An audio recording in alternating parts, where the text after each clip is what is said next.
அஸ்ஸலாமு அலைக்கும் வரஹ்மத்துல்லாஹி வபரகாத்துஹு. அன்பார்ந்த அனைத்து உறவுகளுக்கும் இனிய இரவு வணக்கம். மிக்கவும் நன்றி. நிறைய பேர் என்னுடைய பாபா மாமாக்காக ப்ரே பண்ணியிருந்தீங்க. அல்ஹம்துலில்லாஹ் அவங்க டிஸ்சார்ஜ் ஆகி வீட்டுக்கு வரக்கூடிய அளவுக்கு தேறிட்டாங்க அப்படின்றது ஒரு சந்தோஷமான செய்தி. அல்ஹம்துலில்லாஹ். அதே போல் உண்மையிலே இந்த ஹாஸ்பிட்டலில் தங்கி நிற்கிறல அந்த பேஷண்ட்டோட ஒருத்தர் நோயாளி கட்டிலில் படுத்து கிடங்கிற நோயாளியையும் தாண்டி அந்த நோயாளிகளை பார்த்துக்கொள்றதுக்காகவோ அல்லது அந்த நோயாளியோடைய வேலைகளை செய்கிறதுக்காகவோ இல்லை சும்மா போயிட்டு அந்த நிற்கிறோம் இல்லையா, அந்த நிற்கிறவங்களுடைய கஷ்டம் அதுக்கு மேல் அப்படின்னு சொல்லலாம். டைமுக்கு சாப்பாடு இல்லை, பாத்ரூமுக்கு டைமுக்கு போக முடியாது, உட்காரத்துக்கு ஒரு இடம் கிடைக்காது, மிகப்பெரிய ஒரு கஷ்டத்தை அனுபவிப்பாங்க இந்த நோயாளிகளுக்கு பக்கத்தில் அந்த சேவைக்காக போய் நிற்கிறவங்க. அல்லாஹ் சார் அனைவரையும் பாதுகாக்கட்டும். அல்ஹம்துலில்லாஹ். பிரார்த்தனை செய்த அனைத்து நல்லுள்ளங்களுக்குமே ரொம்ப நன்றி. மிக முக்கியமான ஒரு தகவலை தெரிவிச்சிருக்கிறாங்க. Othman Mohammed Harib colonel, director of security media, ministry of interior.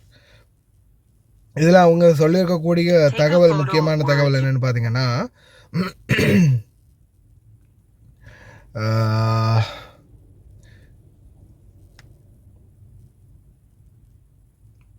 1 minute, sorry. வாகனத்தில் ட்ரோன் விமானங்களை எடுத்து செல்வது தடை செய்யப்பட்டுள்ளது. மீறினால் வாகன ஓட்டுநர் சட்ட ரீதியான பொறுப்பை ஏற்க வேண்டும். கர்னல் உத்மான் முகமது ஹாரிப், உள்துறை அமைச்சகத்தின் பாதுகாப்பு ஊடக இயக்குனரின் மிக முக்கிய தெரிவிப்பு இது. அதாவது இந்த மக்களுக்கான பாதுகாப்பு மற்றும் பாதுகாப்பை உறுதி செய்வதற்கான நோக்கமாக இது கருதப்படுகின்றது. அதாவது இப்போ நிறைய பேர் இந்த வீடியோகிராஃபிக் செய்கிறவங்கலாம் இருக்கிறாங்க இல்லையா, அவங்களுக்கும் இது ஒரு அவேர்னஸாக இருக்கும் அப்படின்னு சொல்லலாம். தயவு செய்து வாகனங்களில் ட்ரோன்களை எடுத்துகிட்டு கூட போயிடாதீங்க.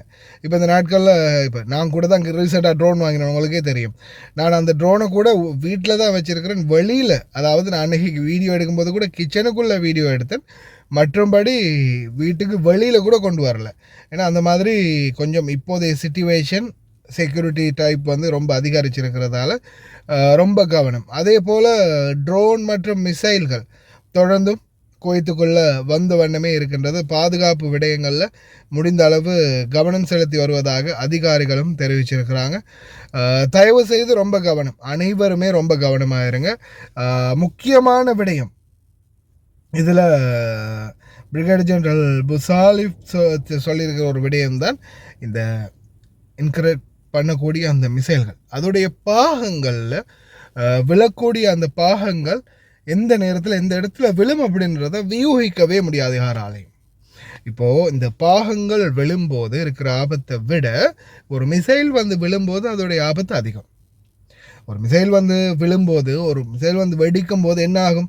இப்போ ரீசெண்டாக கூட உங்களுக்கு தெரிஞ்சிருக்கும், நான் அந்த வீடியோ ஒன்று காட்டினேன்.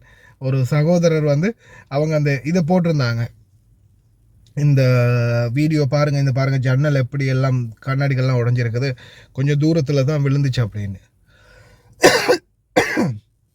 அப்படியான நிலைமை இருக்கும்போது அப்போ நம்ம இருக்கக்கூடிய ஏதாவது ஒரு இடத்துல டைரெக்டாக ஹிட் பண்ணிச்சேன்னா, அப்போ அதை வானத்தில் வச்சு வெடிக்க வைக்கிறது வந்து மிகப்பெரிய ஒரு நன்மை. ஆனாலும் அதோடைய பாகங்கள் விழும்போது மிகப்பெரிய சேதம் இல்லாட்டியும் அது விழக்கூடிய இடங்களில் இருக்கிறவங்களுக்கு சேதம் ஏற்படலாம். அதில் ரொம்ப கவனமாக இருங்க அப்படின்றத இன்ஃபார்ம் பண்ணியிருக்கிறாங்க. அதே மாதிரி இன்றைய தினம் மொத்தத்திலேயே 7 ஹாஸ்டல் ட்ரோன்களும் அதே போல் 5 பேலஸ்டிக் மிசைல்களும் வந்ததாகவும், முடிந்த அளவு எஃபர்ட் போட்டு அதை வந்து கம்ப்ளீட்டாக அதை டிஸ்ட்ராய் பண்ணதாகவும் தெரிவிச்சிருக்கிறாங்க உள்துறை அமைச்சகம்.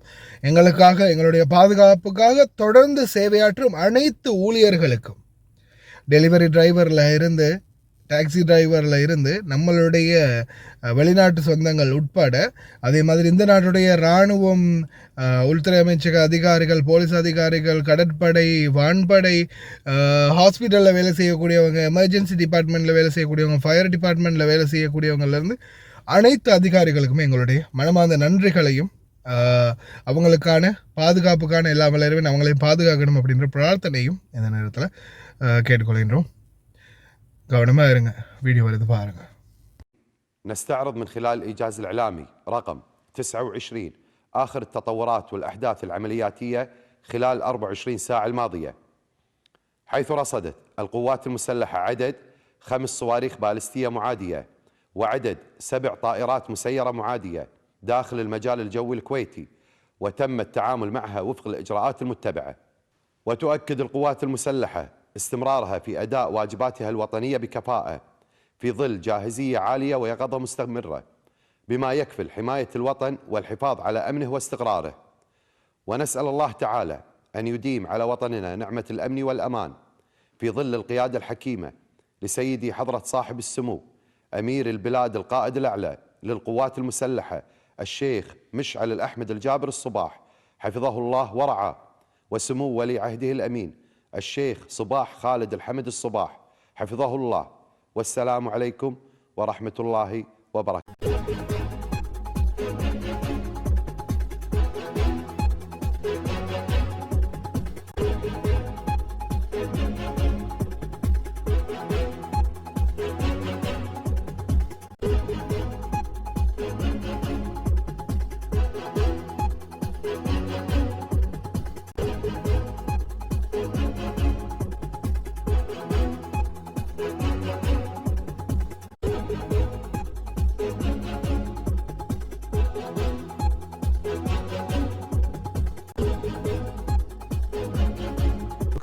ليش بخليها معك؟ شنو بتقول؟ يعني ما راح تدش العقل، يعني عذرك ما راح، لان في بيان وفي استمرار، ويمكن الايجاز بشكل يومي قاعد يقول الخطر الخاص لطائرات الدرون، وانت مخليها عندك بالسياره، انت عرض نفسك للمساءله، انطر عاد لما يحولونك وتخض لين تثبت نفسك وتطلع نفسك. احنا نفترض ان المنطقه هذه فيها درون قبل شوي وهي معك بالسياره، انت عرضت نفسك للمساءله القانونيه. لذلك الحرص واجب، ودورنا احنا التذكير، واحنا كنا نذكر بامور كثيره ونكررها، لكن ما قمنا نكررها لان في وعي، ولكن في امور قد تعرضك للمسائل القانونيه وللخطر والاجراءات الامنيه، احنا ننوه عليك. مثل طائره الدرون التي اعلنت وزاره الداخليه قبل ايام باستهداف 9 من طائرات الدرونز في عدد من اماكن في البلاد، ما يشكل خطر على الملاحه، ما يشكل خطر وشبهه كبيره في استخدامها، والنيه يعني في استخدامها، سواء احداثيات، سواء تصوير اماكن معينه، سواء يعني امور كثيره. صحيح. حقيقه يعني. كذلك نفس الشيء العميد ناصر بسطيف مدير عام الاداره العامه للعلاقات العالميه بالايجاز قال تم ضبط 3 أشخاص، إيجاز يمكن امس او اول امس قال 3 أشخاص ضبطهم، يعني معناته انت مسائل قانونيا اذا معك طائرات الدرون مخليها معك بالسياره على ان لاي سبب بصلحها ولا أنا ما عندك عذر، ليش تصلح الان؟ وقف كل شيء وحلها عندك بالبيت، وابتعد عن المسائل القانونيه والاشتباه.